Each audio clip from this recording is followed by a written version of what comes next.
So there's Ludwig Wittgenstein. He was born into the wealthiest family in Austria.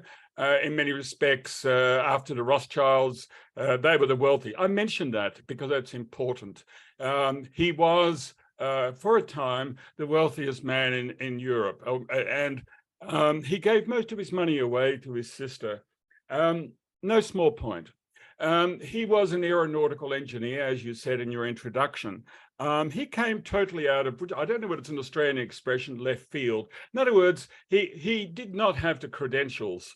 He was an aeronautical engineer, and he was interested in the logic of Bertrand Russell. And he met with Bertrand Russell before the war.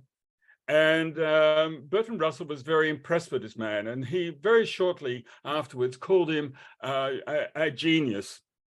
But he didn't have the credentials. He had knowledge of only Bertrand Russell's philosophy and that of Gottlob Frege, who was a German philosopher of logic.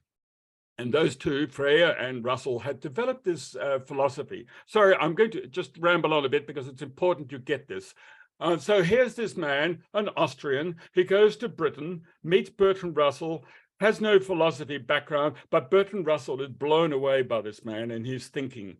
And he sees him as God sent because Russell was working on this logical philosophy. I mean, Bertrand was primarily a mathematician, and here comes this man with his extraordinary mind that picks up on the thinking of Bertrand. He is also autistic. Well, let me say that's posthumously determined.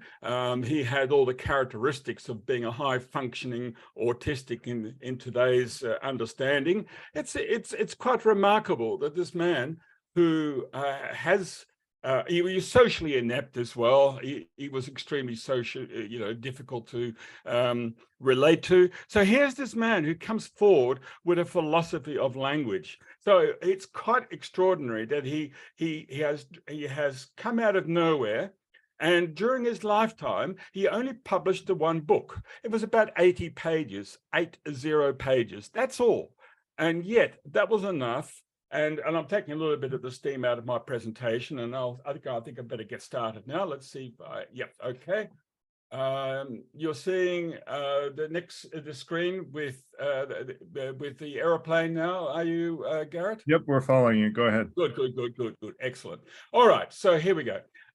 So what he has done. So he's a mathematician. He's an aeronautical engineer, and he's a protege of Bertrand Russell. And we can summarize it to say he created insights in what is language and what is reality. He set out primarily about language, so reality is an extension of that. We'll come to that later. And I guess we could say in the end, he developed a way of understanding of how we communicate and understand.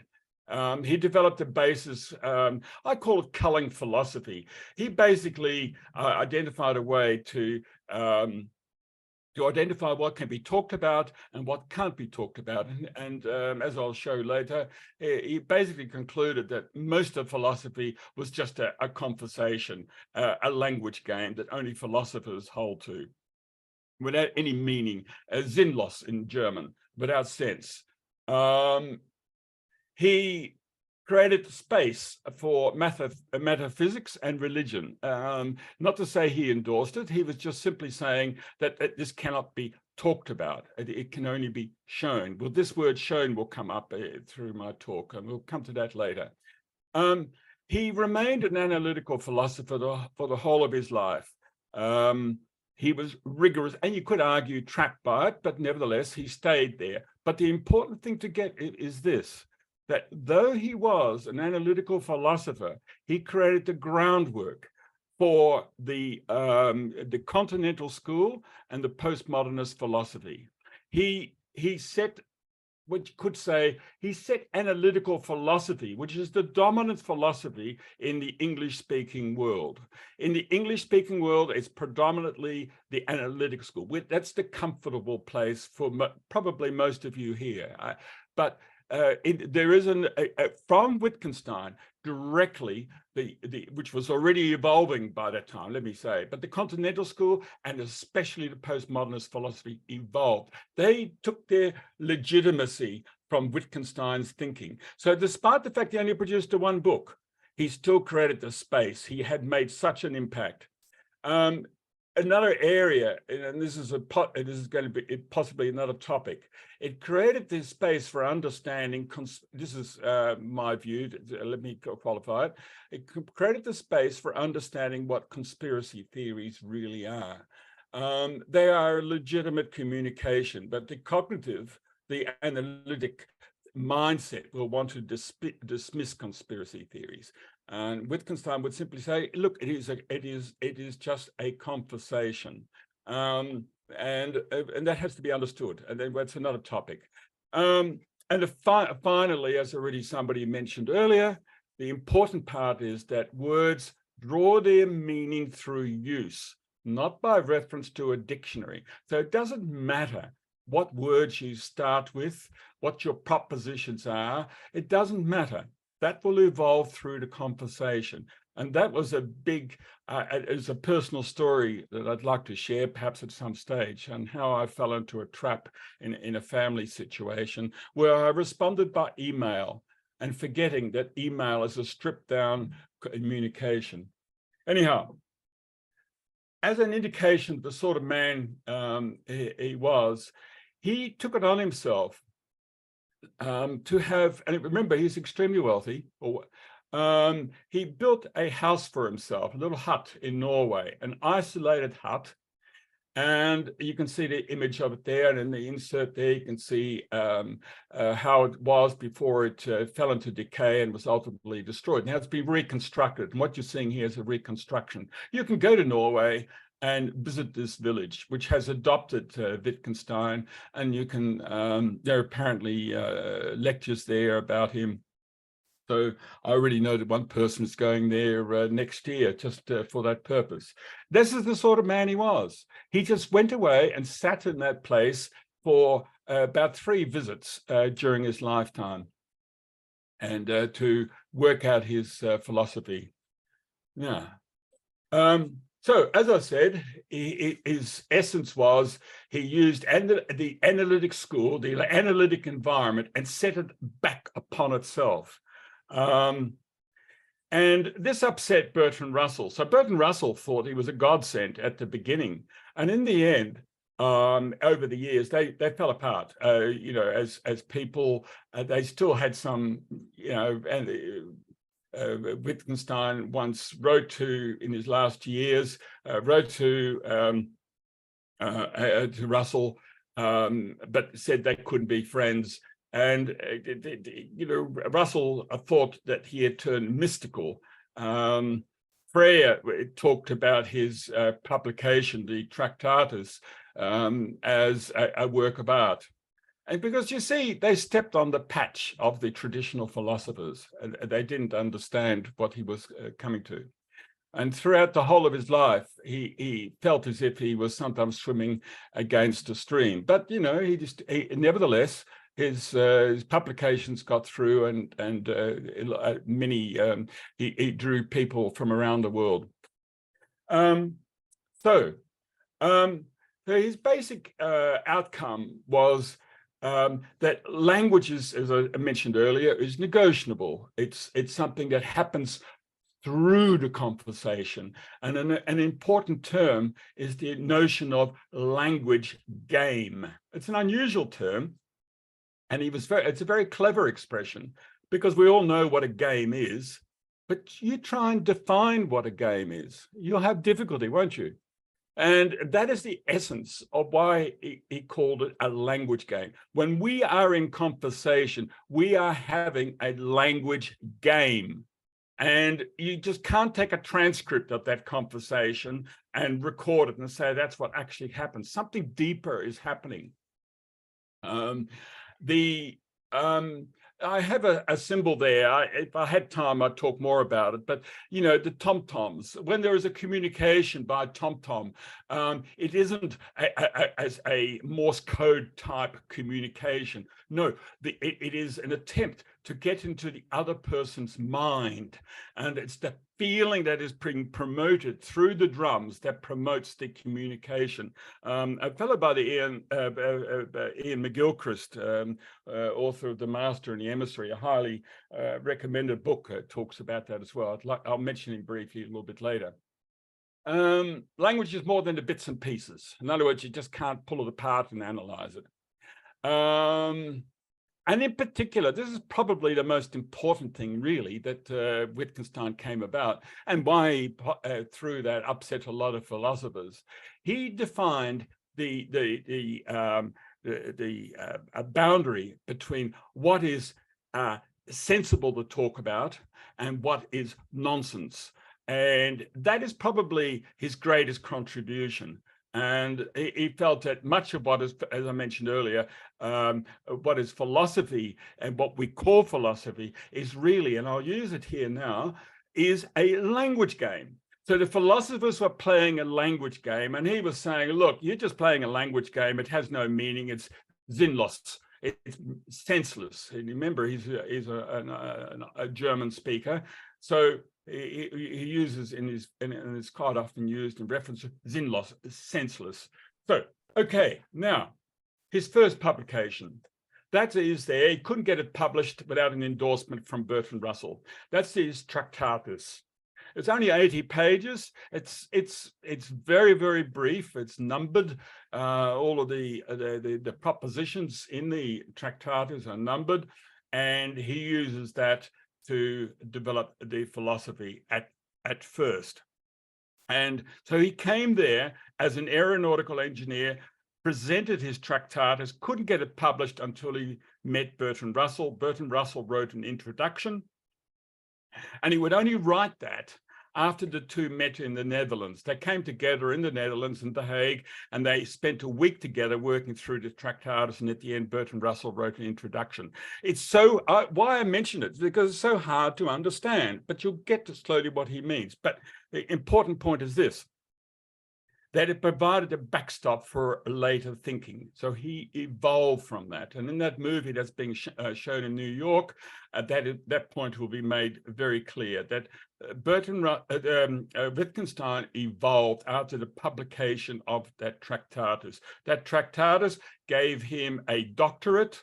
It gave him ultimately a professorship. It ultimately launched him to the world stage, to the point where he's seen as by many as the greatest philosopher of the 20th century. And some are prepared, and I will stand with them, say he's possibly one of the greatest philosophers ever. He's the most influential philosopher, certainly. And that was the beginning. However, it's not as if he sat on his hands after that, but when he first published it, he thought, this is it. I have shown what philosophy really is. Most of it's just blah. And he went away. He even went to war, and he fought on the side of the Axis powers before he went back to Cambridge and continued. Anyhow, the important point is this. Remember, I said that Bertrand Russell was a mathematician. He used what it was called logical atomism. And what you're seeing in front of you is what some of you have got, if you have any chemistry background, is a periodic table of elements. And what this man with the beard on the left, his name is Mendeleev, he was a Russian, he discovered that these elements that were being discovered were actually formed a structure, a logical structure. And you can see these columns of elements. You can see on the left there from hydrogen down to francium, and on the right from helium to it doesn't matter. The point is there is a structure there. And that was what inspired Russell and Freire to come together with their idea about atomism and using that, logical atomism, using that for language. Now, the point is this, that when you describe let's say sodium chloride, salt, common salt. It is this, I don't know whether you can see my mouse. If not, the Na is sodium, and on the right, the chlorine. They come together, and it has a relationship. The word relationship is relevant. And this is the essence of what Wittgenstein took on, that when you talk, it is not the words that matter. It is the relationship of those words. And it's the relationship of those words to the relationship in the world. Now, so it is not, we tend to think of each word corresponding to a thing out there. And this is the thinking of Saint Augustine. I've forgotten what century, well, probably about the 4th, 5th century or so. This is our thinking, and this is my thinking. I used to think that every word corresponded to a thing out there. And what Wittgenstein used, we said, no, this is about relationships of words, the logical form in his parlance, relating to the logical form of what is out there. And how the words are not as important. It's how you package up these words and how these relate to reality. This very concept was adopted by Google in about 2002, which was then Word2Vec, which was their algorithm that they used. It's now been replaced by what is called a transformer. And what Google has done is that they can actually deduce the word based on the 2 words on either side of the keyword. So when you're typing in a question, it will analyze your question and will see the form of the question. It's the form of the question that enables Google to do the search. And it's based on initially, at least under Word2Vec, on the 2 words on either side of the key word. So it's an exercise that a philosopher who was an enthusiast of Wittgenstein, he was employed by Google, and he developed this this algorithm based on that. It's now been, as I said, evolved as a transformer. Anyway, a little byproduct, by the way. Noam Chomsky, who was well known for his language thesis, it's now been generally conceded that language is not biologically innately rooted in the mind. It's something that evolves, which validates Wittgenstein. The other thing he writes in his Tractatus, he says the world is the totality of facts, not of things, of facts. In other words, it's how we, it's our deduction, it's how we shape things, and they are become the world. The world is determined by not by the words, even though I'll come back to that later. And words describe in their assemblage, again, repeating myself, the way how they combined, they help to shape, to become the facts and become our reality. You'll note that he is bypassing Immanuel Kant's noumena, this idea of, we cannot know what the ultimate reality is. So he's saying language is Wittgenstein is saying that language is the reality. So there's no noumena now. And it's a very clever short circuit. It avoids a very difficult and well debated topic of what reality is. Anyhow, another important point is this picture theory.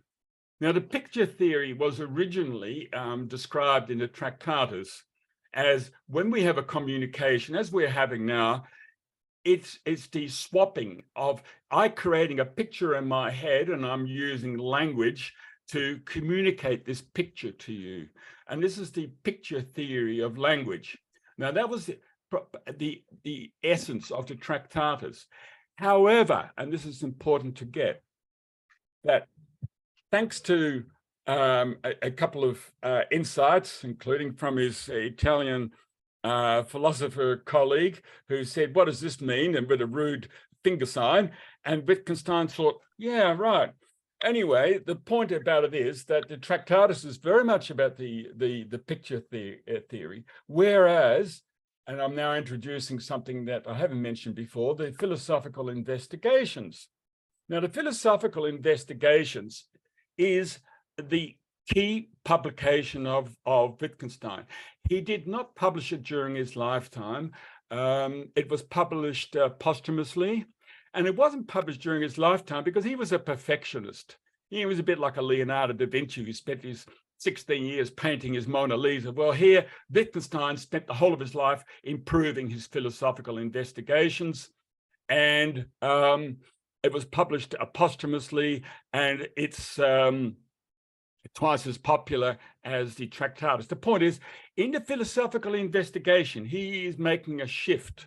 He is making a shift from the strict logical philosopher that he was into a rather uncomfortable way of uncomfortable for Bertrand Russell, at least. I'll come to that a bit later on. It was published a couple of years after his death. Wittgenstein died in 1951 from prostate cancer. And having spent the whole of his life on this, it's only 132 pages once again. It's rather brief. And one of the things he does, and this is characteristic of Wittgenstein, he was incredibly critical of the Tractatus. He parodied it. Personally, I think he got carried away because I think the Tractatus is an important publication, if only as a backstop to help understand. I'll come to that later. So the important points of this particular publication, in the investigations, he rejects St. Augustine's that the words in language name objects, and he says, forget it. Words aren't just tools, but they're helping us to play games. So recognize that when you have a communication, it is playing a game. And don't be too tight. Don't pull out the dictionary and try to lean on the rigorous definition of the words. And the other thing, this is the key bit. This is the key evolution in the philosophical investigations now. And I've got it in red there. You can see it in red. He says, language is a social reality, a form of life, Lebensform. What that means is that, and I've already sort of said it in many, in perhaps in a lot of words, is that when you're having a conversation, that is what life is. That is what that's the only thing that is real, and you are shaping, evolving that through the conversation. And every community, every society, every place you go, there is, even if the words are very similar, they will form a little bit differently. So if you emigrate to another country, as I've done, let's say, as I remember, I came to Australia at the age of 7 as a little Dutch boy. I learned English fluently within 2 years, but I did not really develop, I would suggest, that language game as Australians would have. There is a nuance, there is a subtlety, there is something about the communication. And perhaps as a chemical engineer in my mature years, I was called a typical arrogant Dutchman. Perhaps I clearly didn't participate in the game, in the language game like others. Perhaps I was too attached to the facts rather than to the people. It's an important point to make, and perhaps you might sense a little bit of my enthusiasm for Wittgenstein, because in the end I began to see myself in the process, and I hope you will do too. He called the philosophical investigations as a work of therapy, And I certainly I can agree, I can see that. The point is that he's exposing, he's undoing the traps that we create for ourselves, and to be more comfortable in being in communication with the person and allowing the conversation to flow. Let's say you're sitting opposite an anti-vaxxer, for example, that they may have a lot of bullshit coming out in their reasoning. Hey, listen, just follow the conversation. Just what is the message? There is something underneath it all. Just like the insurrectionists on the 6th of January, last year. These people were communicating something. And underneath it all, there is something profound, and we are sometimes blind to it. Anyway, another final point on that, the private language. I don't know whether we'll have time to talk about it, but he rejects the notion, and it's a key point, and that man sitting there with his hand across his face is meant to be Descartes, and Descartes became very famous for his cogito ergo sum. He's saying, Wittgenstein said, no, you cannot have a private language. The essence of the cogito ergo sum is a private language. You cannot have a private language because it's either a nonsense, or it doesn't exist. You can't have it. He rejects it, and he rejects for that Descartes' duality. Okay, so look, I'm going to, because I'm mindful of the time, I'm just going to try and skip a few points here. So the important point is to get that red line on the very bottom there. Communication is a form of life. It's an ontological experience, not epistemological. It's an ontology.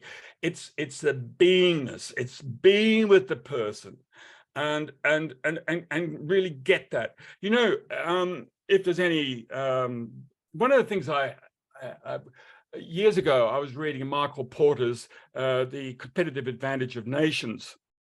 It was written about it was updated after the internet.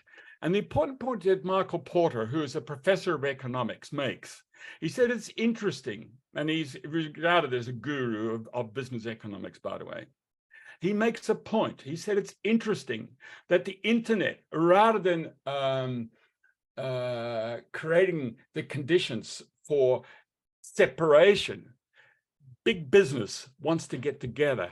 The people will still want to hop on an airplane and communicate face to face.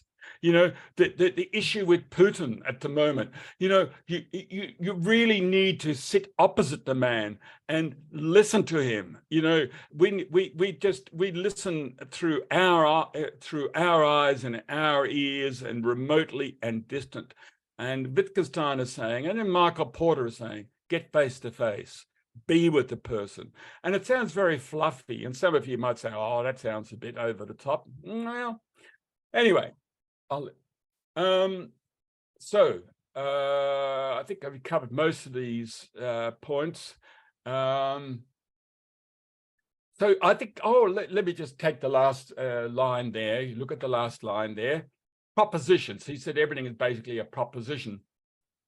And, that they are used to give sense to the world, but they do so. They don't give sense to the world. They help you interpret and the experience of the world, and it throws it back to you as the person.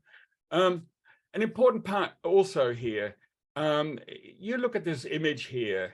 Now, this is one family, and originally you'll see just a sea of faces and noses and eyes and ears and different widths of head and all of that. But after a while, this is what he's talking about. After a while, like in a language game, those things that you label as noses, faces, mouths and ears and things start to become invisible. What you will then start to see something deeper and more profound. You will see that these people have a family resemblance.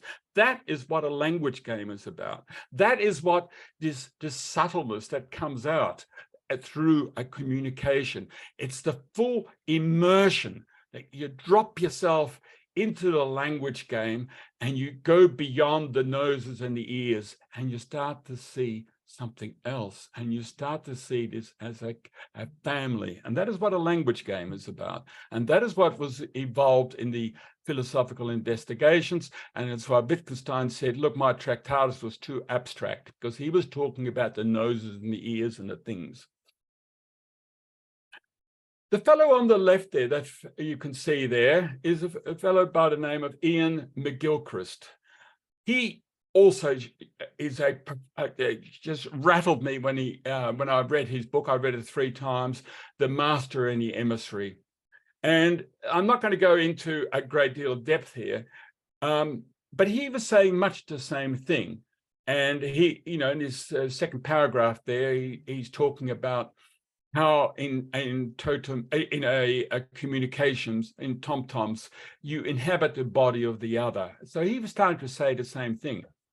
Wittgenstein went a little bit further, and he raised a question, and he suggested that you cannot communicate with a lion because you cannot have a language game. You will be able to get to the point of understanding when they have a need for food or drink or having some basic signals.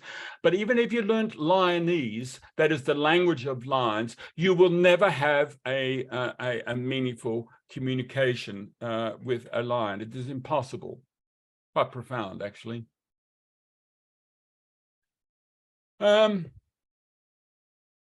Right, I've said most of the points of this particular slide. So the important point here is about the picture theory, which was the essence of the Tractatus. He calls it a mind-created trap.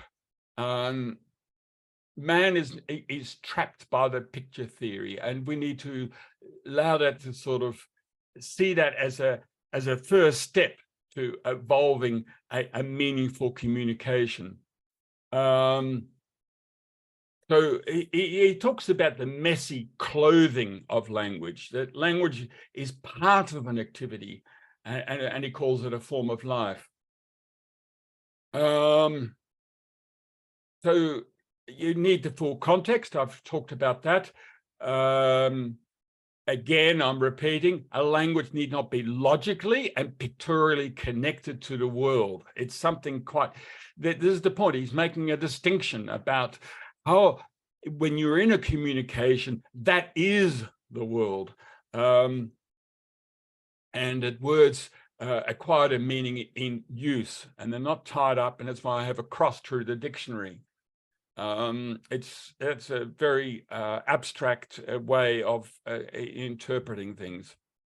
So language is social and conventional. It's not objective. When we're speaking, it's like a game. So language isn't separate from and doesn't correspond to reality. I've said most of these things before. I think the last line, just hold on to that. Communication is a language game. It's a form of life.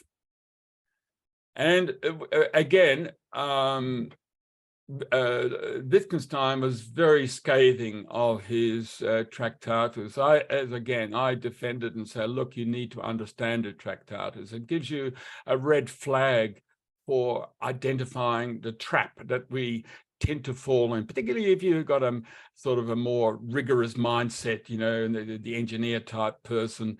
You tend to think that emails, and particularly ASCII text without any emoticons, without italics, without bold, that's all you really need. And as I said, I had a disastrous communication with my son some years ago, and I would never do that again. Rather than addressing the email personally, I would have just let it fade and gone and met face to face. My big lesson. So here you have a picture of Odysseus. He is aware that the sirens will overcome his ship. He's required all his crew to put wax in their ears and had him strapped to the mast. That is what the Tractatus really is. It's a warning.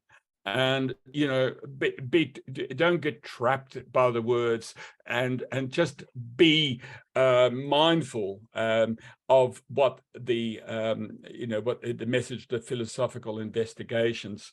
For a little bit of, I've got there in red about the very famous statement: the limits of my language are the limits of my world. I made a reference to Jill Bolte Taylor. If you have time, I highly recommend the TED Talk by Dr. Jill Bolte Taylor.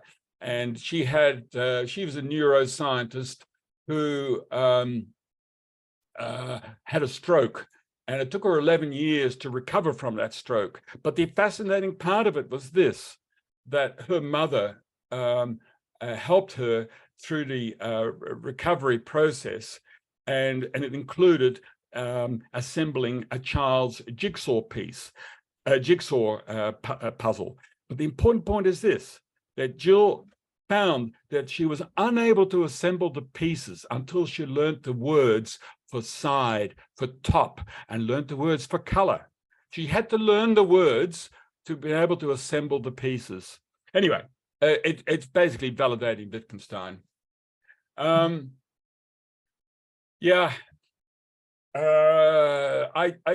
My fascination with McGilchrist is coming out, and he uses the brain hemisphere, and the bicameral mind is a controversial line to use, because there are, and with good cause. I would prefer focus systems or prioritizing your mental resources. But what I was introducing here is the idea of the brain and the left and right brain, and the left is able to connect abstractly, just like the Tractatus, just like the autistic person that Wittgenstein was in his life. That's the left brain, very much McGilchrist line. And the two hemispheres, the two books, provide incompatible views. In other words, the Tractatus is abstract, and the philosophical investigations is a more integrated view. And the important point that McGilchrist makes is that you must have an integrated view, and otherwise you get an out of context perspective of the world. And yeah, this is a topic in its own right. If there was ever an interest, we could do a presentation on McGilchrist, because I think it's very important. So I've said all these points before, that about the left and the right brain. I prefer the left and right focus systems, or prioritized view, mind. So I mentioned conspiracy theories. We did a meetup last year or so on conspiracy theories. I think David might have run it. I don't want to get specific, I suppose. The point is that conspiracy theories tend to be rejected out of hand. They tend to be cognitively engaged and cognitively dismissed. Wittgenstein would say, yeah, they're theoretically rich and practically poor. In other words, these people are communicating something, and it may not be directly about what they're talking about. There may be something about authorities and having trust in the system. And I think the breakout of conspiracy theories that we've experienced, particularly a few years ago, is a function of a general attitude to to the institutions and also to governance. And it's well documented, but we need to be mindful of that. So what I'm saying there, in my second paragraph there, is that they are communicating something outside of science and logic, as most of us probably here are, but they're communicating some social discomfort, and we need to listen to them. They're not just false pictures, not just things to be dismissed because of the picture that they're communicating. No, there's something deeper, and we need to hear it. And so, but the why is discoverable by getting into communication, not by arguing. It's like religion, it's like some will want to understand religion and validate their atheist or agnostic. view of religion, it's much healthier to accept that there is a language game in that community, and yeah. I need to say more, but I'm also mindful I've got to trade time off, and Garrett has said he's given me, I think, another 10 minutes at max. So again, and this is a well-known fact, this last paragraph that just came up, to be fully immersed, not to reason directly, not to say debate the presence or the validity of there being a God. No, it is about by being in communication and understanding that their religion is a language game, just like the philosophers in some area. The philosophers are generally practicing a language game, and it's their language game. And it's not for you to come from outside and just jump in and to dismiss. Get it. Immerse yourself. We talked about colors. Now, this is a fascinating topic, really interesting. And this really, to me, illustrates what the language game is all about. If anybody has read the Homer's Odyssey and the Iliad, you will see that there is no reference to blue. Now, did the ancient Greeks not see blue? What is going on? Let's look at it.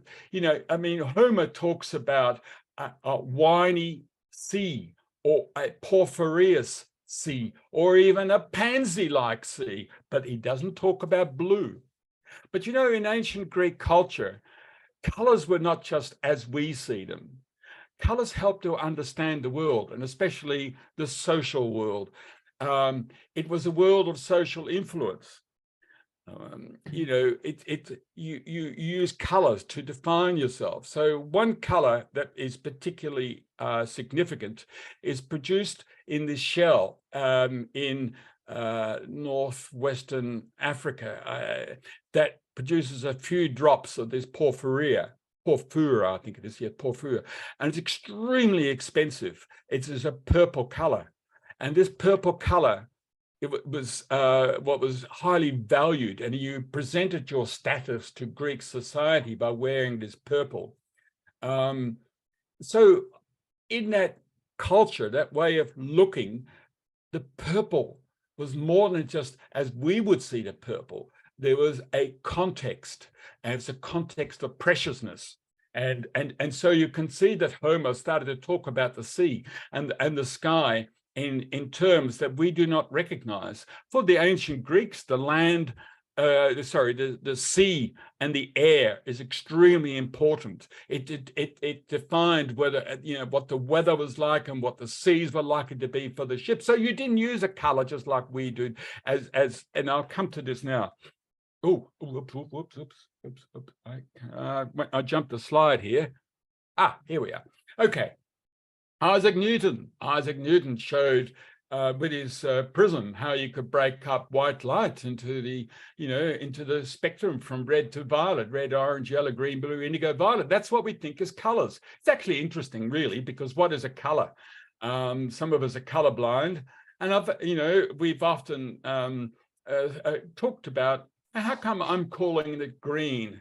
And you could see how through social intercourse we agree gradually what a particular green is, or a chartreuse, or the other spectrum. We tend to use this way of describing colors, and we think that that is the way colors actually are. Well, actually, do you remember this? This was just a few years ago. There was that meme of this picture of this dress. And I found it extremely fascinating because you can see it. The majority you see at number 60. These are approximate figures, by the way. That most of us will see that dress in terms of blue and black. A third of us will see it as white and gold. Quite different, isn't it? And a small minority will see it as blue and brown. Women tend to see it a little bit different. They tend to see it as white and gold. Interestingly, those of you that are early risers will see it like more likely like the women, that is predominantly white and gold. If you're a night owl, you'll likely see it as blue and black. Because when you're in the early morning light, you will see a different color balance in the morning than you will if you're a night owl. So it is a conditioned view, and that was a point that also was it Aristotle observed too, in people sewing in dim light conditions for different fabrics. So light isn't quite as objective as we would like to think. We think, oh, look, red is so many, the wavelength of so many microns, or whatever the units are. It is. That's how we think, but it is actually a societally adopted, conditioned connection with the world. Private language. Private language is something that Wittgenstein explored, and he went incredibly deep everywhere he went. He had an extraordinary mind. Remember that picture of the hut I showed in Norway? Well, he explored it and rejected the ability for a private language. He's saying it is impossible to describe sense impressions without a connection to the world. He rejected Descartes because it involved a private language, and he had a thought experiment, a Duncan experiment of his beetle, and I don't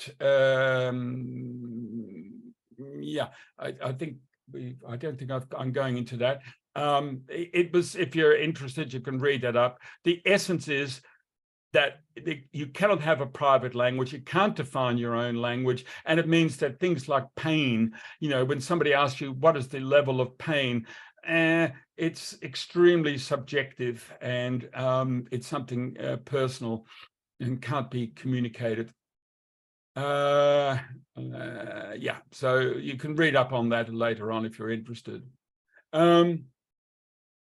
So with respect to Descartes and his duality, his cogito ergo sum, where he separates the duality of mind and body, he basically he's saying, look, Descartes had to create a non-deceiving God to avoid a solipsism. That is, can I put it? Descartes made these assumptions, and by these assumptions felt that he could get to a place where he had to doubt everything, and that was the basis of his thinking. And Wittgenstein says, no, that you can't have that. You can't have a doubt because it's a nonsense, because it's part of a private language. But Wittgenstein does agree that the world exists. And it exists only as a language system. But he also says, look, there is no distinction between an inner and outer world. He says there's no possibility for Descartes to exist alone, and that he felt that Descartes was trapped in subjectivity, and Descartes' view of the world is meaningless.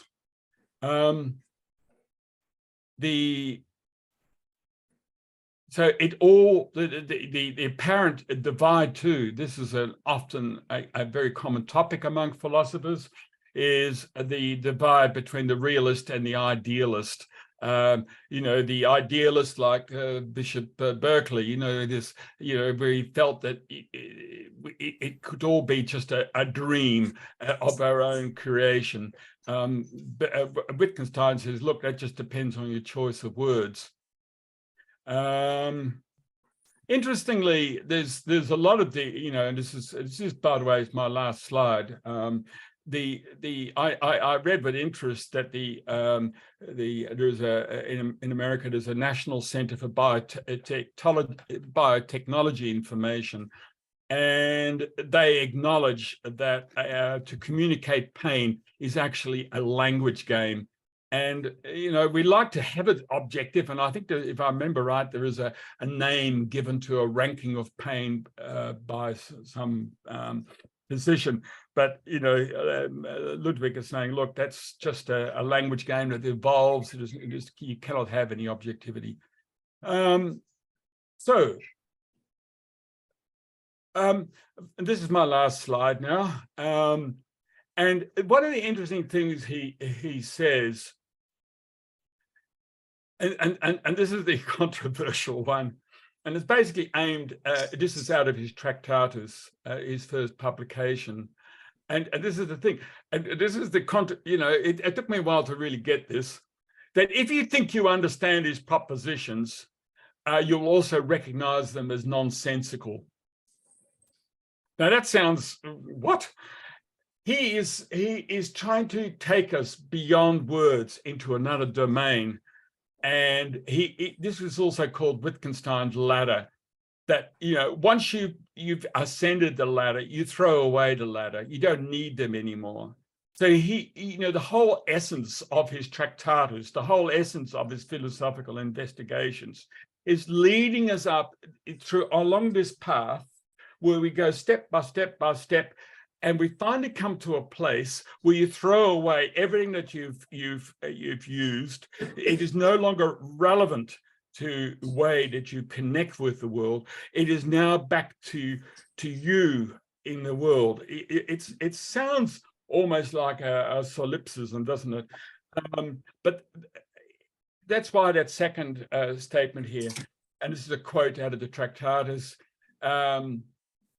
he must transcend these propositions, that is the propositions of the Tractatus, and then he will see the world aright. And that is a typical statement out of the Tractatus. It's brief, to the point, and you have to think.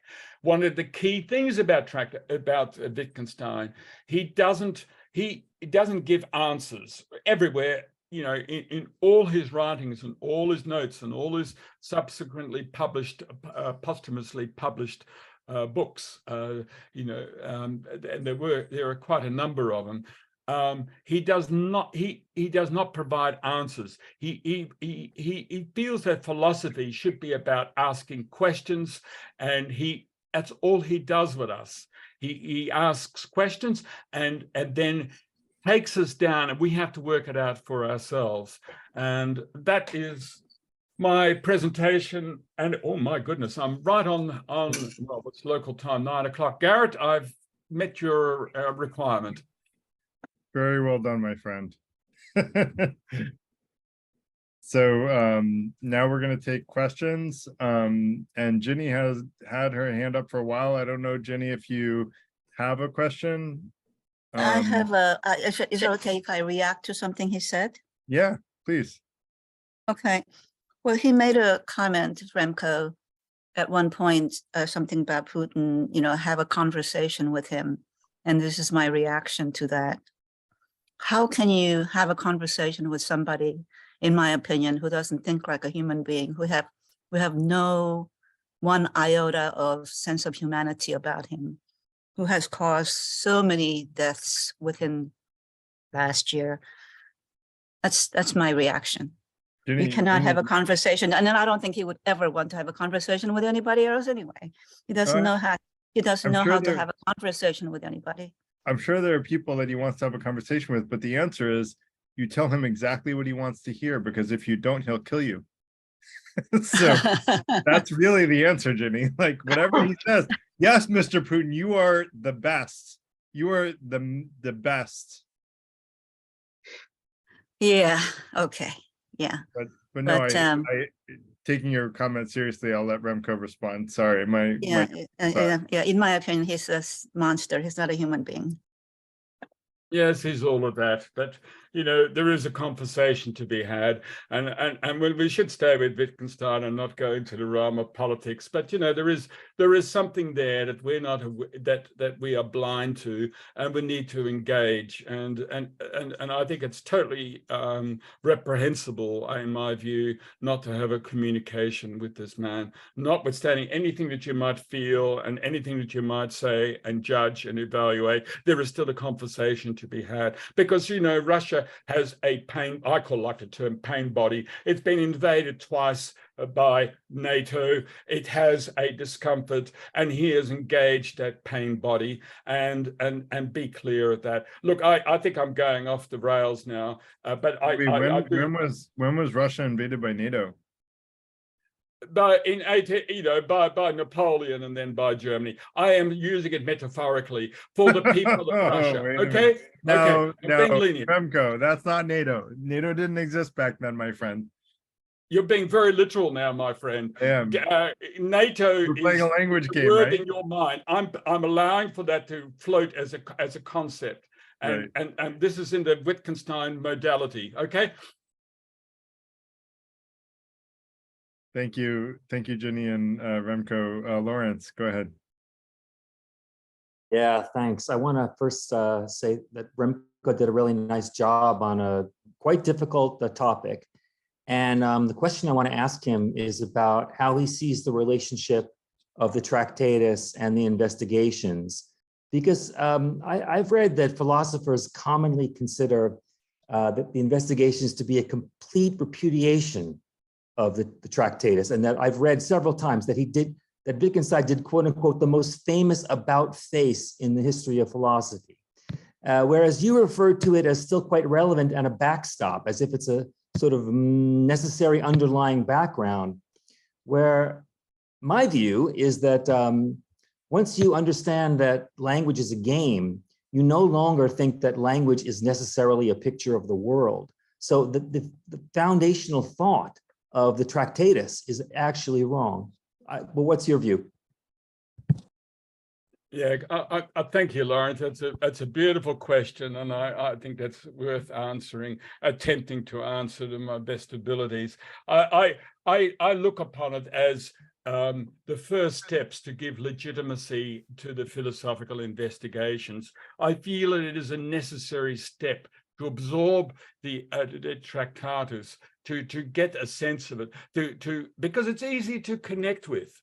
Because if you try to connect with the philosophical investigations cold, I feel that you would take the same line as Bertrand Russell, who felt that it was like a conversation piece on a tea table. I think he called the philosophical investigation. The Tractatus gives you a sense of a minefield that it is, that it's. You can say, like the ancient Hindus called it neti. It's not this, not that. It gives you, if you feel that you are engaging. I mean, a classic was Garrett's comment. Sorry, Garrett, I've got to take this one. NATO. I said NATO invaded Russia twice. Now, you see, Garrett quite legitimately questioned me, but I took it very loosely.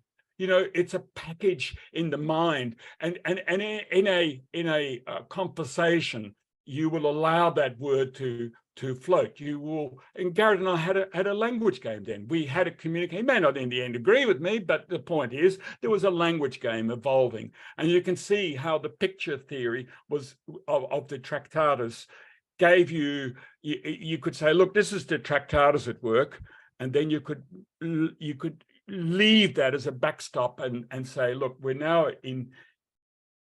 out of the minefield now. I understand you. I mightn't agree with you, but I don't know. You helped me understand you better, Remco, when you clarified. So yeah. For what it's worth, language helped there. Yeah. With that said, David, you want to go next? Okay. Look, I don't agree with Wittgenstein about private language, taking, of course, that the word language there means far more than just words. And what Ginny had to say before is a perfect example.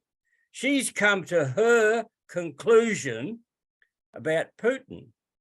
It's her individual private conclusion based on, everything. Her language, feelings, her knowledge, etc., etc., etc. But she, as an individual, has come to a conclusion.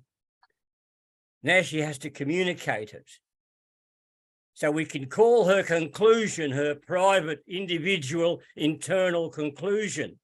But she then needs to communicate it. And depending on the particular grouping with their particular language game, their use of their words within their language game, she then has to attempt to communicate her conclusion, her private, individual conclusion to them. Now, it seems as though Wittgenstein, to me, seems to be denying the relevance of your individual private conclusion. Now, I would dare to suggest, no matter how socially indoctrinated, no matter how conditioned and brainwashed we are by our civilization, our society, we still find that we disagree with our brainwashing. And that is our private language, if you want to call it that. And then we have to communicate it. And we can only communicate it by using the language game of the people we're attempting to communicate to. Anyway, that's enough from me. Thank you, David. I think that's fair comment. You have a bundle of thoughts in your head, and I think we need to learn when we are speaking to listen and hear how the other person responds and allow that to evolve in the process of that conversation. You may not agree with it, obviously, and we've already taken Putin as an example of that, but to allow it to evolve and see what comes out. You can already see that I have a more conciliatory attitude, not conciliatory, but like I say, a more open attitude, because there's something we need to hear, need to feel, need to sense, and that can only be done by being in the full immersed language game. Thanks, David and Remco. So Remco, I guess my observation is, and even in the quote that you gave where he said that to understand his comments is to see them as nonsense, there's a lot of contradictions that I see in what he says.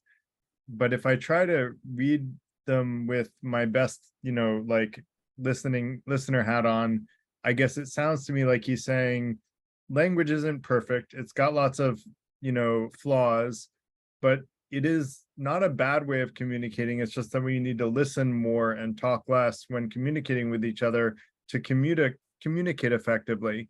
Is that like an accurate read, or is he saying that communication is more or less useless? And if so, then did he actually stop communicating with language in the latter part of his life? Well, with respect, Garrett, you need to give up that distinction between language and anything else. Wittgenstein is saying language is all there is.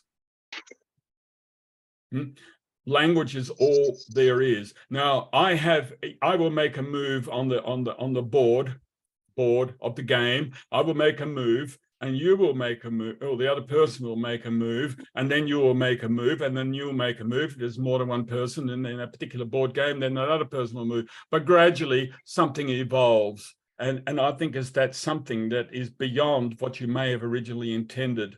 And that is all there is. That is the reality. Does that make sense? No, I guess, let me see if it doesn't totally, but let me see if I understand. Like, when you say language is all there is, I mean, you also said that he defined language in terms of practical use, but I would argue that's how dictionary definitions come about, is how are these words commonly used? And if you and me were standing in front of a door, Remco, and you said that door doesn't exist, and I said, oh, the door exists, Remco, try walking through it, and you tried to walk through it, you'd run into the door, and you would find very quickly that that door really exists and it's reality. And it turns out that my language was more accurate of a prediction of objective reality than your language. And so I would argue language is used to communicate objective reality and subjective truths. It's not, well, let me let you respond to that. It's not just language. It's that there is an objective reality, and language is meant to communicate about that objective reality rather than that language is all there is.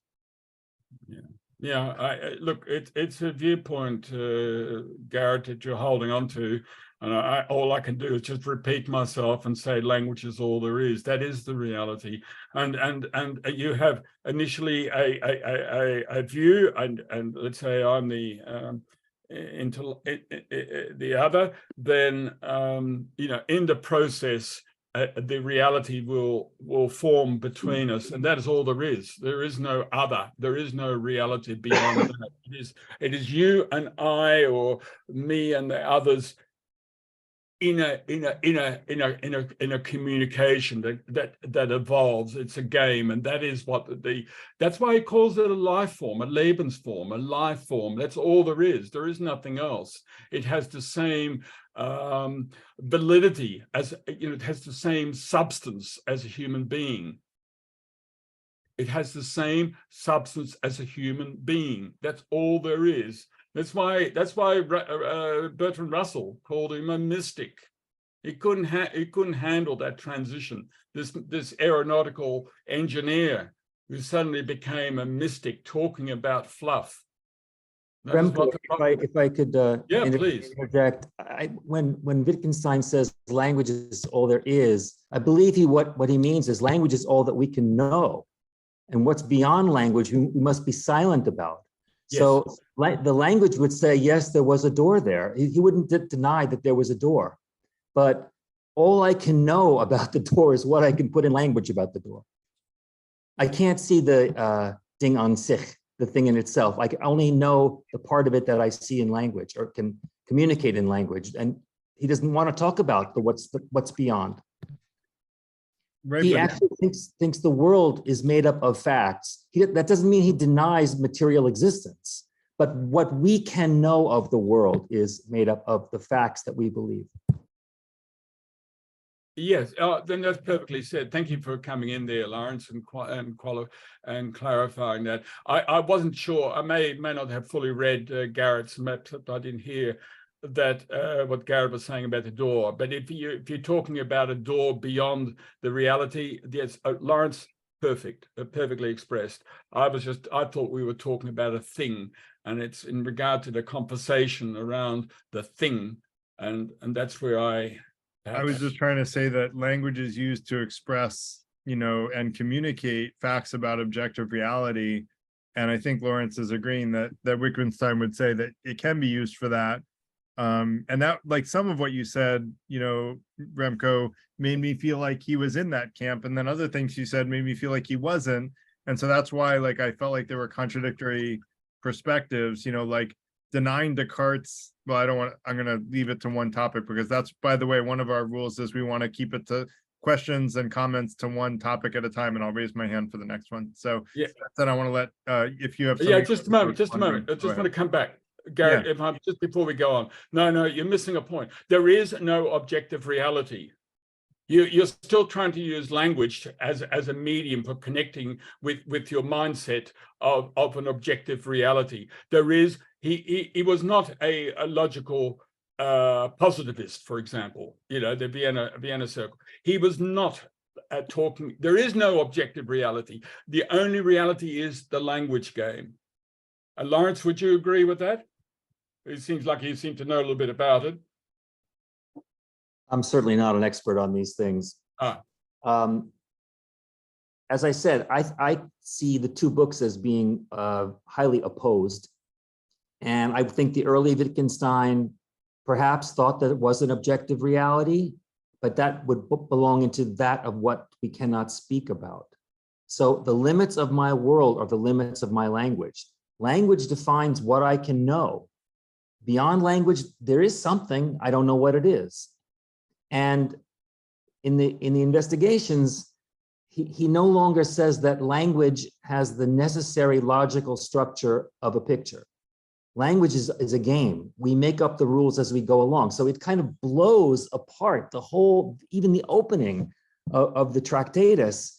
The Tractatus is about finding, in my view, finding the underlying logical structure of all propositions. And propositions must have a logical structure because they follow the picture theory of the world, and pictures have a logical coherence. If I can't make a definitive picture of something like freedom, if I can't make a picture of freedom, then I can't logically say anything about freedom. Yeah. Yeah, okay, thanks for that, Lawrence. But yes, I just back to you, Garrett. But I just wanted to say you have to give up the idea that language connects to an objective reality. You know, I mean, you're entitled to hold that view, but that is not specifically not what Wittgenstein was about. I mean, there is no objective reality. He was not a phenomenologist. Language is all there is. Anyway, that's so far I still disagree with him, and I'm going to let Neil go next. So I was trying. Yeah. Hi. There's a couple of parts to this, and I'm finding I'm having a hard time with the language is everything statements. To me, language can be practically worthless if the behavior of an individual runs completely opposite to what they have professed by the words coming out of their mouth. Surely behavior is at least worthy of consideration in the world. Yeah, thank you for that, Neil. Yeah, absolutely. I totally agree. It is. I mean, this is the point. It's more than words. It's the ontology of the whole communication, and you know, he doesn't go into any detail like that. But yeah, there is a Lebensform of which language is part, but you know, not separate. It is just part of that communication. You know, it's like me sitting here in front of the screen. It is more than my voice. I'm also articulating with my hands. These hands are also communicating. They're also signaling and affirming, and it's part of that communication. And I think it's important to get that. Again, my point about Professor Michael Porter, the economist, talking about CEOs hopping on an airplane to meet face to face. You know, when they're having a business discussion, they meet face to face. And he said the internet is actually, and this is his words, I remember going through, he says it's actually contrary to what you might expect. The internet is actually forcing us to spend more time together, face to face. Anyway, yeah. Great. Sarah. See if I can regather my thoughts here. But I guess I'm trying still to piece everything together. But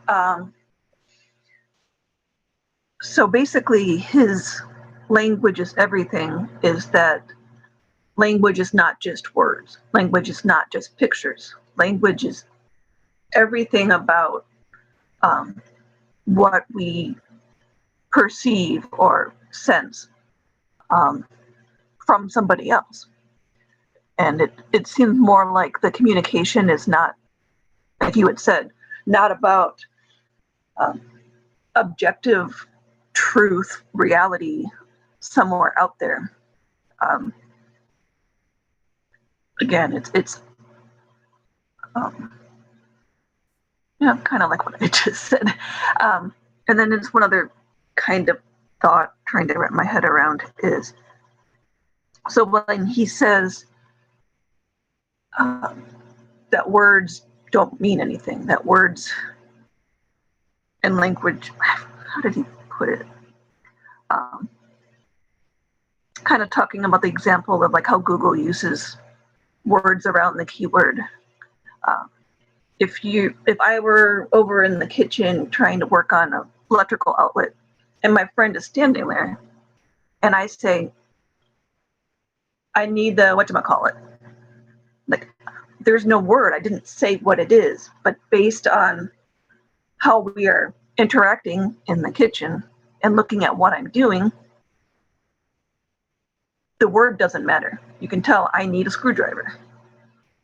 Sarah, that's excellent because you really anticipated something he does in the investigations. Exactly that. Bring me the that. Yeah. Cool.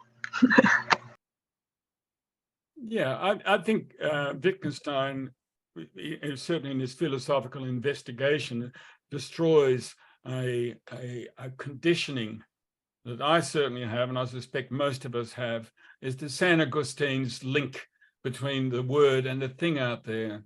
You know, St. Augustine describes how he learns a language by watching others and seeing how the word corresponds to a thing out there, and that is our way that we think. And Wittgenstein is saying, look, that you need to move beyond that. And there's you were communicating to me, Sarah, and I felt you. You know, I felt you dealing with something in your home, and yeah, that's all I can say. I felt you. That's all I can say, and that was beautiful. And it's something that, you know, if we have a recording and it was transcribed and recorded as text on the screen, that would not be a record of the communication. You were communicating from a place of beingness, ontology, and that is something that, and that's why Wittgenstein ended up seen as a mystic, because he was talking in a way that some of the more rational amongst us would feel uncomfortable with. Anyway, thank you for that, Sarah. That's beautiful. Great, thanks, Sarah and Remco. Ella.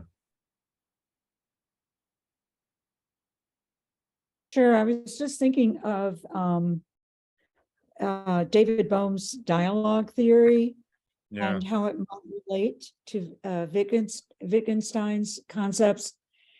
And I don't think Bohm ever quite finished it, but he certainly contributed a lot to these very similar concepts of Wittgenstein in how dialogue can be a free flow of meaning between people in communication, and a sense of a stream that flows between two banks. And so you have two different viewpoints, and with so much polarity in the world, and the fact that it's fed every single day, 24 hours a day, with our own point of view, confirming our own bias, it sort of really is reinforced all the time that what we believe is essentially, you know, the objective truth,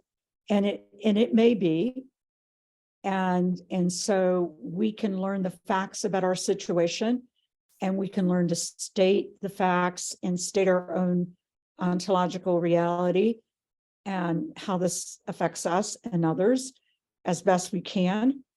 And at the same time, although this part is very difficult, if we could listen to one another, there are a lot of people, you know, even in the US right now, that are hurting for a number of reasons that haven't been heard. And people that, you know, if they could sit down, I think, and discuss these issues in this kind of way, really trying to hear at a deeper level what the problems are that each of these groups are facing, that we may not be in the situation we're in right now. So those are my thoughts. Thank you.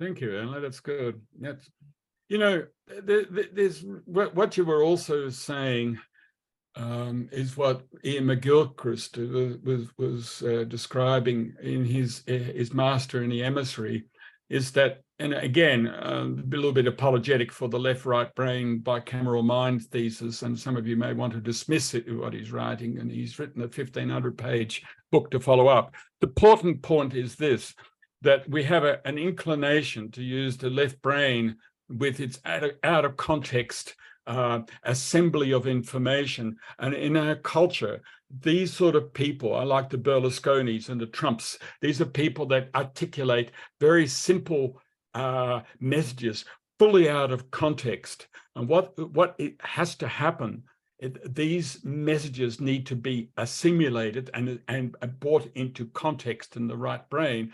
And normally in a balanced person, in a balanced person, that is exactly what happens. So something is articulated, you perhaps may grab a couple of words, 3 words, and create a conversation around those 3 words, but you will lose their full meaning, the full depth of the communication without it being contextualized. It needs to be brought back. But, you know, in our culture, the simplicity of words out of context has a lot more punch.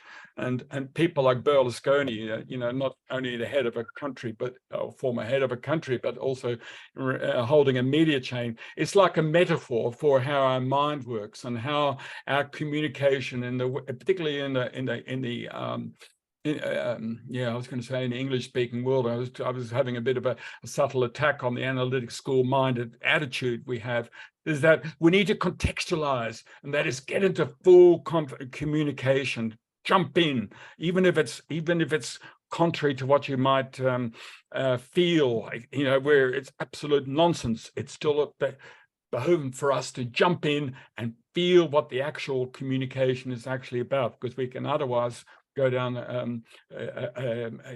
down a track that doesn't lead us anywhere. I don't know whether I'm answering you directly, but that's how I strongly feel. If you don't mind, if I tack onto that, because it's getting a little political, Ella, I'm going to say, I think what I hear you saying is that a large portion of the US population feels like they're not being listened to, and that's why they're disenfranchised.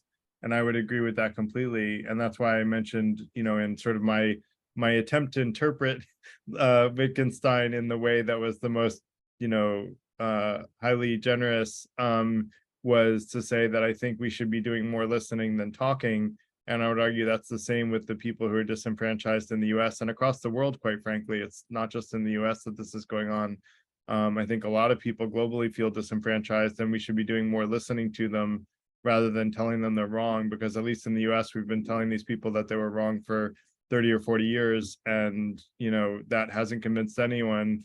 And so we need to be, you know, listening more with empathy rather than, you know, asserting that someone's opinions are wrong. We need to understand why they came to their conclusions in the first place. So, Ella, did I hear you right? Yes, the specific example I gave, and it's only one because there's a lot of pain, obviously, in many groups of people in the US, but the specific example I gave was about a lot of workers being out of jobs and not being feeling that they are heard, and jobs being sent overseas and factories shut down because of AI and technology. And it's a pretty desperate situation. And, you know, I would even say miners, coal miners and so forth, you know, of course, everybody wants the world to be green and healthy. And that's a great, wonderful goal. We all want that. And they want that as well. But these places don't have, there is nowhere else to work.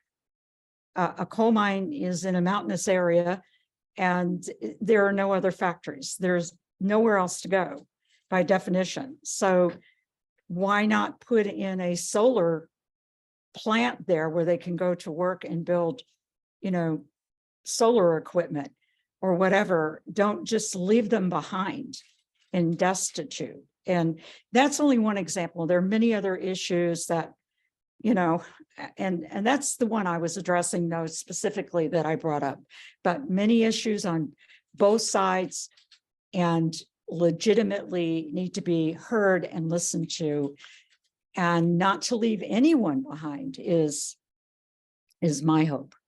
Agreed. Thanks, Ella. Katie, go ahead.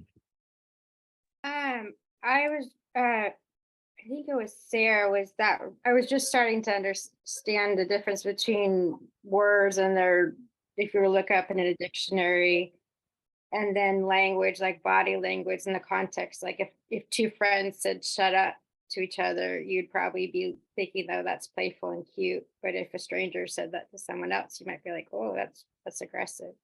And I want to make sure I understand this picture theory. I'm getting it right. Maybe by bringing up my confusion, because I feel like picture theory sometimes can relate to, because language encompasses a lot of concepts that you can't picture. And I feel like some concepts have very low contextual significance. Like it's not important to understand any context of it. It's just a thing. So I'm confused. I'm a little bit confused. If in a communication, or let me put it this way, if you have a picture in your mind, it often comes through the media. It often comes through a newspaper. It's created by somebody else. It's an incomplete communication.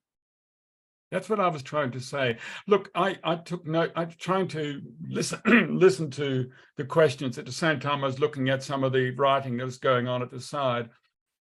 And I think a couple of people have misunderstood me. It's quite clearly. Perhaps I didn't make the communication clear. That, you know, let's look at the insurrectionists on the 6th of January. I mean, there were 700 people arrested, over 700. What is interesting to me, and I'm living in another country, what is interesting, these people weren't a ratbag bunch. No, half of the unemployment rate was 7%, just a little bit above the average of 5% in America. These are people representative of, not representative, but they are people communicating something, and we see the violence, we see the storming, we see an affront to our sensibilities, and we want to punish them and put them aside. They were communicating something. We need to listen to them. We have a picture in our head, just like we have a picture of Putin. Where does that picture come from? Through the media. What is the agenda of the media? Ask yourself. The picture that we have in our head is incomplete. If we hold a picture in our head, it is not the complete picture. You know, it's not a picture. That's the Tractatus at work, and that's why the Tractatus has relevance, because you know it's a warning. It's a flag. It's saying, look, there's a minefield out there. Don't step there. And so that's why I'm saying, if you hold a particular image of the insurrectionists, if you hold a particular picture of Putin, it's just a picture that you've got through the media, and it is incomplete. And the only way you'll understand is to be in contact. These people that stormed the Capitol building need to be listened to. They have a message, and you have no right to just, I feel, this is me talking, to dismiss them and say, look, these are challenging our system. Perhaps they're communicating that the system is broken, that the founding fathers created a mechanism, an introverted, incestuous mechanism, which you call the government of the United States, is introverted and is fundamentally flawed in today's world of the internet. It is no longer communicating with the people because they are now incestuous. And I would argue that that is the case. And these people are communicating that in their way. Hey, listen, this is Remco speaking, and I don't want to have a contest around politics, but I feel quite strongly that we are inclined to hold to the Tractatus level of thinking, and we need to drop that. Anyway, that's my view. Thanks, Remco. So I don't really understand Wittgenstein's argument against Descartes. Like, how do you argue that doubt is a private language? Like, it seems to me a very conservative approach to say, I'm going to doubt anything I can't fundamentally, strongly, logically support.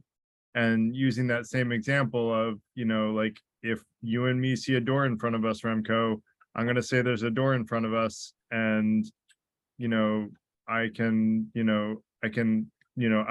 to doubt that there's no door in front of us because I don't have evidence that there's no door in front of us. So I'm going to basically go with my senses and what they're perceiving until I'm proven wrong. Like that. Perhaps that logic makes a lot of sense to me. Callie, do you want to comment on that? Yeah. I'm hoping I can back Remco up here and on a couple areas I'm seeing.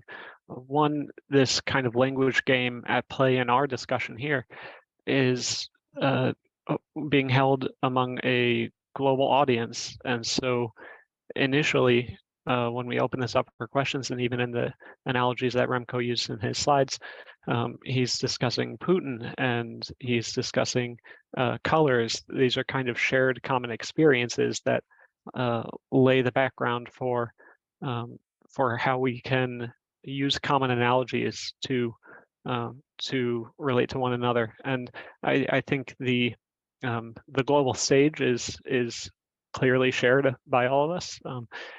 Another area that's shared by all of us is the online sphere, and that analogy of the colors of the blue and gold and white and black dress. That's all a kind of a common language that we're share. It would be useless to speak of kind of the day-to-day roles we each have, because that there is like no common ground among that. And I like the discussion. I'm glad we touched on global energy, because that's also a common area of discussion. But one thing that really struck me was the colors in ancient Greece. The sea hadn't been blue back then. This reminds me much of something that Ian Persig, I guess his name was Persig. I have the last name proper, but he did Zen and the Art of Motorcycle Maintenance, and that's a common book here in the U.S. He had one line early on in the discussion where he said, "Oh, I'm paraphrasing, back in the Middle Ages, did gravity?" Try to keep it to focus to the question that I asked. If you could, you're welcome to raise your hand and make other comments as well. Yeah. He said, "Did gravity exist in the Middle Ages?" And he said, before Newton proposed this, he couldn't think of a single aspect of non-existence that gravity didn't display. And I think this goes to people's realizations of ideas. And the key phrase being realize, you commonly associate this with knowledge, but there's a reason you need to realize knowledge before you can express anything along those lines. I guess I still am confused as to why doubt would be considered a private language. I don't know, Remco, if you can answer it differently than Callie, because I didn't understand his answer. No, I misunderstood, Garrett. When you said what is a language, Gar? You had said that the reason, Pat, please. You had said that the reason that Wittgenstein disagreed with Descartes was that he considered doubt a private language, and Descartes said, I'm going to doubt everything that I don't have a good reason to believe. And to me, that's a very logical way of approaching things, is to doubt things that we don't have a good reason for believing. That's how I pursue philosophy, is I doubt everything until I have a good reason to believe it. I can logically defend a lot of things having started out that way, but I don't understand why you would consider doubt a private language. And if you consider doubt a private language, and that kind of building up of a consistent knowledge base, something that you're going to talk against, how did Wittgenstein build up any knowledge base whatsoever? Did he start with assumptions? That doesn't seem like a better place to start to me than doubt. Doubt seems like the right place to start. Yeah, sure. No, look, absolutely. Look, a doubt is actually a good topic for a conversation, for a talk, because Bertrand Russell did quite a bit of writing on it. No, but in the case of Descartes, it involved a special type of doubt. And it's that particular type of doubt that Wittgenstein challenged, not doubt in itself. In fact, he wrote quite a lot on the topic of certainty and what is doubt. And he, I don't want to go there, but let me stay with Descartes. In the case of Descartes' premise is based on a private language. It's based on the premise that he was doubting that everything out there he couldn't validate. it's that particular type of a particular doubt, that version of doubt that Wittgenstein says, look, all you're doing is you're having a private language and it has no meaning. There is no substance. It is not a valid basis. So he was against extreme skepticism rather than doubt as a way of approaching philosophy. No, well, sort of. He was basically saying, look, if you are engaging the world without a language, you are having a private language. And a private language does not exist. It only generates nonsense.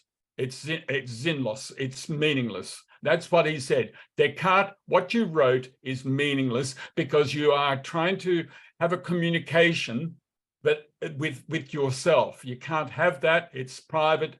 And it cannot have any meaning, and that's all I can say.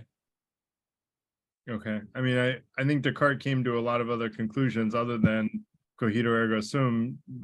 So I don't think he stopped there. Like that wasn't the only conclusion he came to in his whole philosophical career, as far as I understand. But anyway, I don't mean to digress. But that's all I'm talking about. Yeah, look, I'm just confining it to this narrow space and confining it to that. That Wittgenstein says cogito ergo sum is premised on a private language and is sinnlos, senseless. That's all. I still don't see why it's based on a private language, but that's okay. Maybe we won't get to the answer, and if you want to address it, then that's fine. But I don't see the answer yet. Lynn, go ahead. Yeah, thank you. So I'm pretty new to Wittgenstein, and I would you mind talking a little bit more about his his opinion on the conspiracy theories? I'm get a little bit lost when I try to understand his point on conspiracy theory, because it sounds to me, understanding what he say in the Tractatus or the first book, our understanding is pretty much limited by our languages. So would you mind just say a little bit more on the conspiracy theories? Yeah. Look, a conspiracy theory is just a communication with a lot of theory of very limited practical value, and that is what Wittgenstein would call a conspiracy theory. He didn't discuss conspiracy theories, to the best of my knowledge. But if he was asked, that's all he would say. He wouldn't dismiss. He would simply say a lot of theory of little practical value. However, I would say, as an extension of that, and this is me speaking now, I would say that if you are in communication with a conspiracy theorist, if you choose to have that conversation, allow that conversation to flow, but without contesting the very detail of the point. That's quite well documented that, with if you are having a conversation with a conspiracy theorist who's down the rabbit hole, has got all the evidence, who will come out to you and say, I've done my research. That's it. Don't contest it.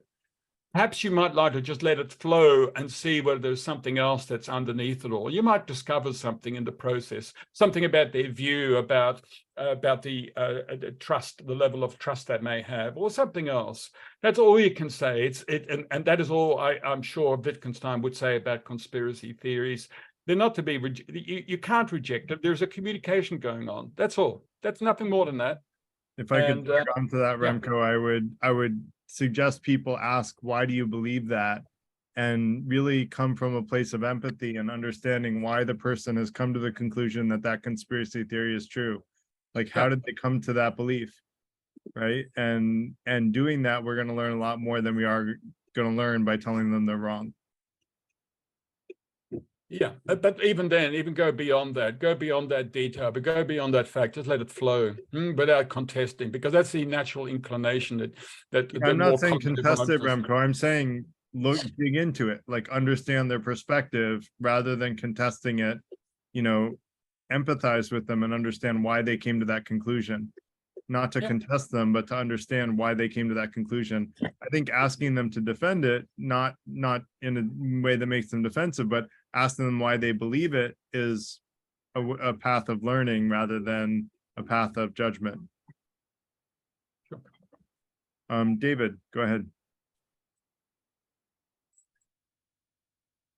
You're muted, David. David, you're muted. Yeah, okay. I like the concept where Wittgenstein says life is a game, or language is a game. And I think language, as it stands now, it's kind of static, it's the same game. Why can't we do an update on the game? Why can't we add some extra rules so that we are able to communicate more clearly? Not perfectly clear. There's always going to be a gap between what we think and what we say. But if we've reached the limit of where our language can take us, then shouldn't we evolve our language so it includes some more rules so that now we can think new things? It's like, basic language. You have basic on a computer and you got Windows 11. There's this, we keep updating computers, we keep updating games, but we never update our language, our everyday language. And if the language is a game, every game they make these updates and these improvements. And the game, they'll have the same games that go back to the first computers, and they can still be playing it now, only it's so much better, so much more fun, so much information. And why can't language, why don't we? Or I think that we can, we just don't. And acknowledging that language is incomplete, that there's a lot of gaps in there, I think that's a good sign. Well, first of all, David, thank you for that. And it helps for me to respond. First of all, rules are not part of language. Rules, or Wittgenstein went into some length into that one. He rejects the notion of rules. He says there are always exceptions to rules, and rules are outside of language. And not to hold anything about the quality of the words. I mean, one of the things us oldies, like me, sometimes have discomfort that the younger generation write in strange ways. They use these strange acronyms, strange little words and shortenings. The word "you" becomes the letter U, and what is it, RTOFL, and all these little things. Wittgenstein would simply say, it's just a communication. The language is complete. They are having a communication, and we have no right to adjudicate on that. It is a legitimate communication, no more legitimate than our proper Queen's English, as we would say in this country. It has no relevant stature. It is their communication. And it's important for us to recognize that. It's important for us that, I'm mindful of, I don't know whether David's still here, he runs the agnostic group. You can call yourself agnostic, but you can't call yourself an atheist. It's because, look, I'm actually going off on a tangent now. I'm just letting my mind wander. I shouldn't do this. No, look, David, thank you for your question. I think you just have to be a little bit more accommodating and recognize that language is not just an assemblage of words. There is a communication which is beyond words. It's something that you and I are having, and you are having with everybody here. And language is evolving the whole time. It takes different forms. And you don't think it can take a giant leap at one point? Okay. No, it's just evolving, and we just need to be with that. We just need to be kind to those that are not communicating in our particular way. I would be kind anyway. And the new language we backwards accepting too. But I've developed what I feel is my own language, and I feel like I see the world much better. And Wittgenstein was a part of that, because he says we can't, there's this like fuzziness. And what can we reduce this fuzziness to? So if it was 30% fuzziness before, what can we do to get it to 75 or 80? Just be very careful, David, to remember, when your perception of clarity, just ask yourself where that clarity actually comes from. And I think this is an important point, that if, I'm not saying that in your particular case, but if your clarity comes from being informed through the media, you're forming a picture, a one-way transaction with the world. And you're forming this clear picture, but that is not necessarily, it is just a picture, right? It is just one feeling that you're generating, and it's not the complete. And that's why I defend. No, it's my own picture. Yeah, that's why I defend Putin. And I just already had, people have violently, written on the side, what they think of Putin. Well, actually, bear in mind that that image you've created through your media. Look, I got to say this. Go Eagles. All right. Thank you. Okay. David, if I could, we had an event last week about confirmation bias, and we talked a lot about clear communication there. And I think reflective listening and reflecting back what you've heard someone say and asking inquisitive questions will help increase the level of communication. So I think you were asking how to do that. And I think reflective listening and, asking people inquisitive questions to understand whether or not your belief of what they think is what they think will help improve communication. And in fact, 90% of conflict comes from misunderstanding. So that importance of communication is super high, because actually 90% of the conflict we experience is because of miscommunication, not because of actual conflicting reasons. So hopefully that's a little bit helpful, although it's a complicated subject. I'm trying to hit it quickly and let the next person go. Dee. Yep. Yeah, I totally agree with you there, Garrett. I used to work in the arena of communication in the workplace and getting the other person's perspective, the active listening, all of that stuff.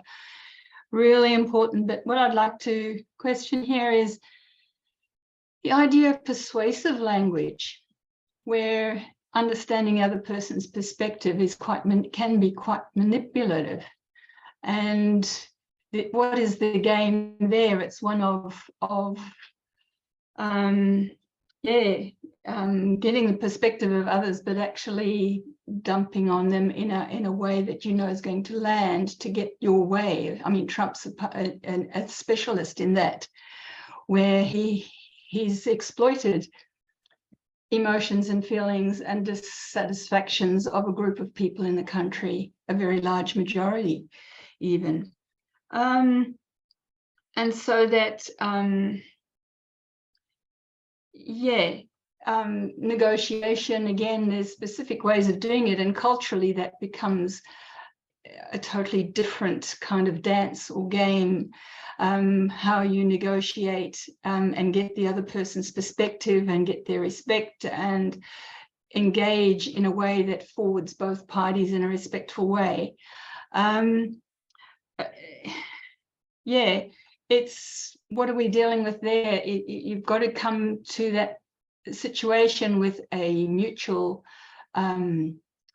dictionary language, a language like English or German or Japanese or whatever it is you're going to use. It's invariably, there can be a translator, but that's sort of sometimes is not very accurate because the nuances of and the context of the language are not there. So I get a little confused around the language games per se. Even excluding a dictionary, I'm aware that dictionaries are put together by people looking at the context before they come to an agreement about the meaning and nuances of meaning, but how that can also be exclusive. If anyone's ever read the book Dictionary of Lost Words, it does emphasize how words relating to feminine experience of life were very often excluded because it was men putting the dictionaries together. And so that can influence thinking, way of behaving, way of communicating. So it's a very complex situation. And I think sometimes Wittgenstein's language games is kind of distilled a little bit too simplistically. Thank you, Dan. Pick up a game of chess. Pick up a game of chess with two people playing. If you have a game of chess, there is no coercion involved. It is just a person making a move and the other person makes a move in response, in which case you make a move. And there is a flow that involves in that game. If you had a conversation, as you call coercion, or are there other sort of labels you might want to put on, it sort of implies that the other person who's playing the game is actually pointing to the piece to play by the other person. If you have a pure communication, it is simply two people sitting in front of a game, a board, and moving the pieces, and that is it. That is it. Now, that is perhaps a poor metaphor because the communication is far more than that. But for the purposes of addressing your particular point, just stay with a communication being something that flows. Now, initially, there will be egos involved. You know, there may be an underlying agenda in the communication of, I'm smart, aren't I? Or, you know, some other, you know, I'm an informed person, which is often the case in a communication, that unanswered question, you know, that is often underlying a communication. It goes beyond the intent of the communication because one party is trying to dominate the other. Yeah, that happens. That happens. You just have to be mindful of that. But a communication should be like a game of chess in that sense, where the pieces are moved and one person puts a pawn forward and the other one moves the knight and jumps the other pawns on the board quite independently without any influence from the other. That is what a communication can be without that underlying hubris. Does that answer your point? I'm looking at the furrow in your forehead there, knowing you a little bit too well there. Is there anything I missed there? Yes, it's far too logical and rational for me. Okay. But don't worry about it, that'll do. Okay, thank you. We'll talk about it later. All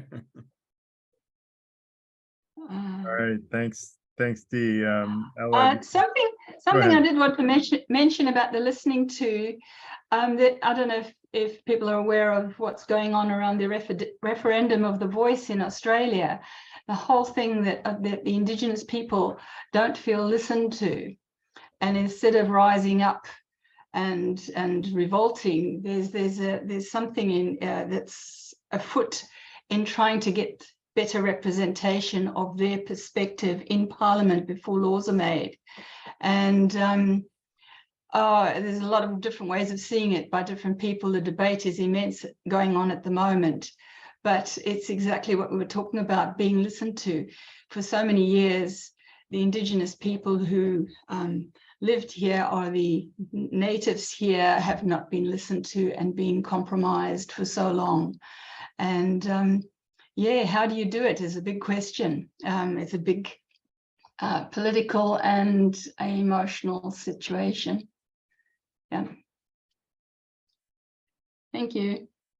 yeah, I think we should have a separate night on Indigenous people. We talked a little bit about it in Thanksgiving, which is you know, we got a bit into you know, into that topic on Thanksgiving in the US, but it would be interesting to focus on it for an evening, so we can keep that in mind for a future event. That said, I want to let Ella go. We're at 9 o'clock, so I'm going to let Ella and Sarah go, and then we're going to shut down for the evening. Okay, sure. You know, just getting back to David Bohm one moment, since he developed this dialogue.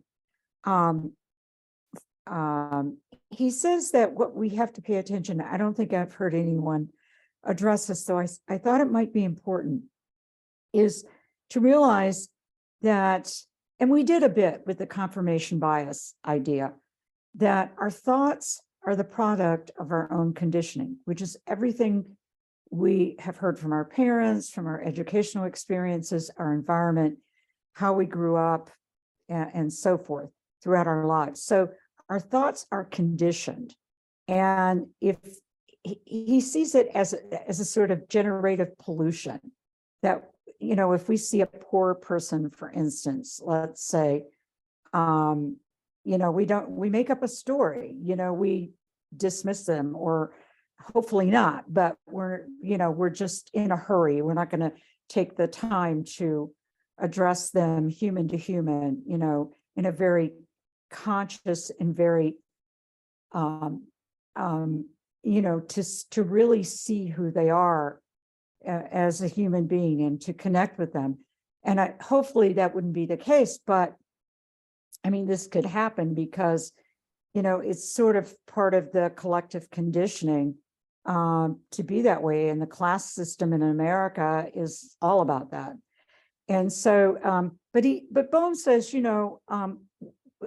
may not be able to do much about our conditioning, but then if we just stop and realize that it is the case that we are all conditioned to see things in different ways. And, if we're from this group, we see it a certain way because of how we've grown up and what we've been told. If we're from another group, we see it in a different way. And so that is what he says is to go upstream, to the source of it, and to think about our own thoughts and just become more reflective of what we're thinking. And he says that's perhaps the greatest challenge, to attend to those ideas and representations and biases which have been formed all along, and to address them when we interact at the collective level. Thank you.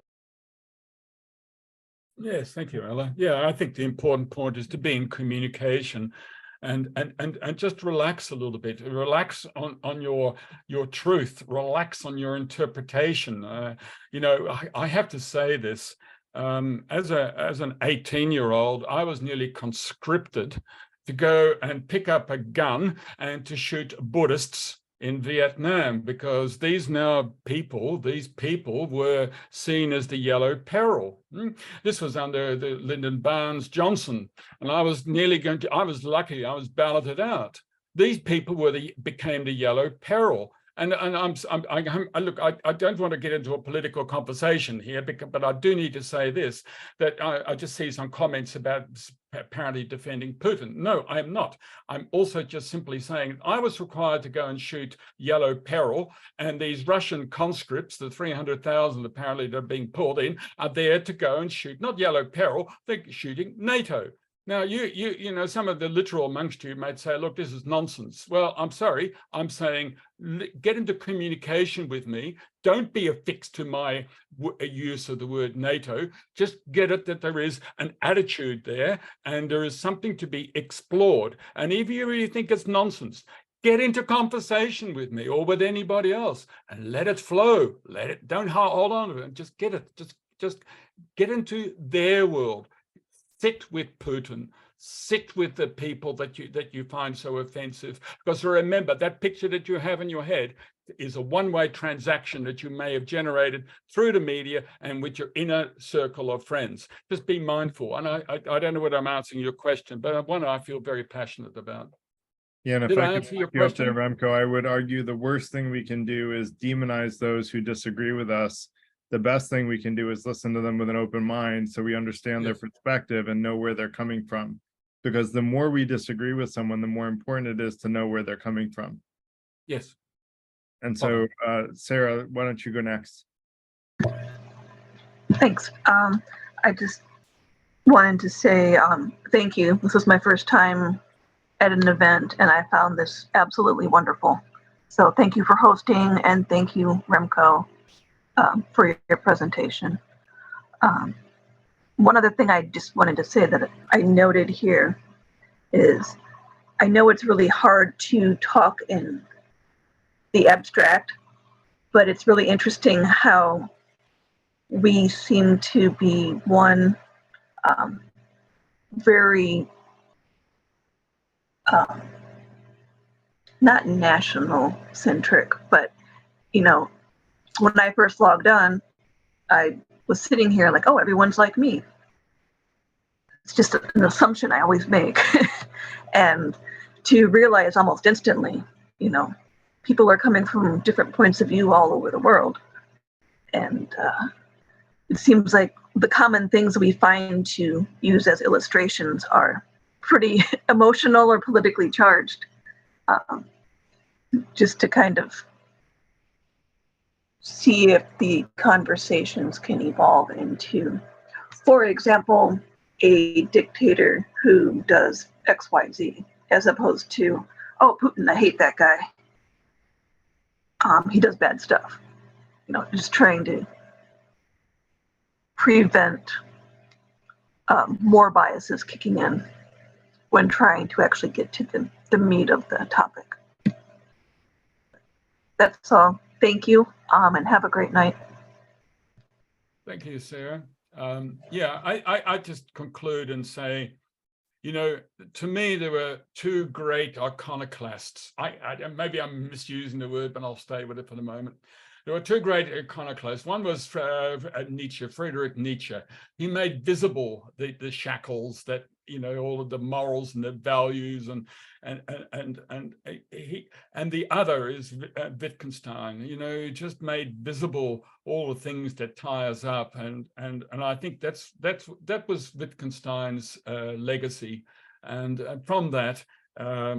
And again, I need to say it now, is that we've got to be mindful that, you know, as a legacy, perhaps of the Vienna Circle disbanding throughout the world, but predominantly in the Anglophone countries, the English-speaking countries, we have a predominant analytical mindset. There is another mindset that's available to us. That is what Wittgenstein released. And these are the Continental School and particularly the postmodernists.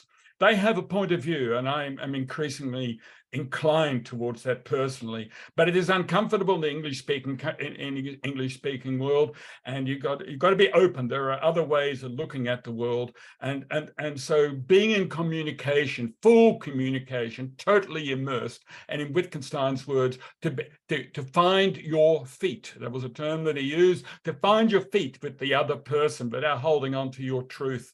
And I think this is the gift that Wittgenstein left the world. I'm sorry he died as young as he did at the age of 61, because I think there was a lot more that he could give. But anyway, that is Wittgenstein, and a little bit of an extract. And thank you for listening to me. Great. I want to thank you, Remco, for presenting. Thank you, everyone, for your great comments, questions, conversation, and your listening. So all of those are important. So thank you, everybody, for your contributions. Hope to see you guys again next week. What is next week? Next week is when we should use intuition versus reason. So I think that should be pretty interesting. And then the week after that, we have Valentine's Day in the US. I don't know if that's celebrated internationally, but and then the week after that, we'll talk about the qualities of presidential leaders. That's President's Day. Around President's Day in the US. So we're going to talk about leadership qualities for top tier leaders. Although I'm going to also make an argument that the very qualities that we should expect of leaders are the qualities we should expect of ourselves as well. Because I'm a big believer that everybody should be a leader, not just leaders. We should all be leaders in our own walk of life. So with that said, that's why we have the Freethinker Institute and why we want to help people with their critical thinking skills so that we can all be leaders. Leaders are harder to govern, but we are better citizens for society. And so that's what I want to create, is a community of better citizens for society. So thank you all for being a part of it. And I hope you all have a great rest of your night. Take care, everyone. Thank you. Thank you, Garrett. Bye-bye. Thank you. Bye.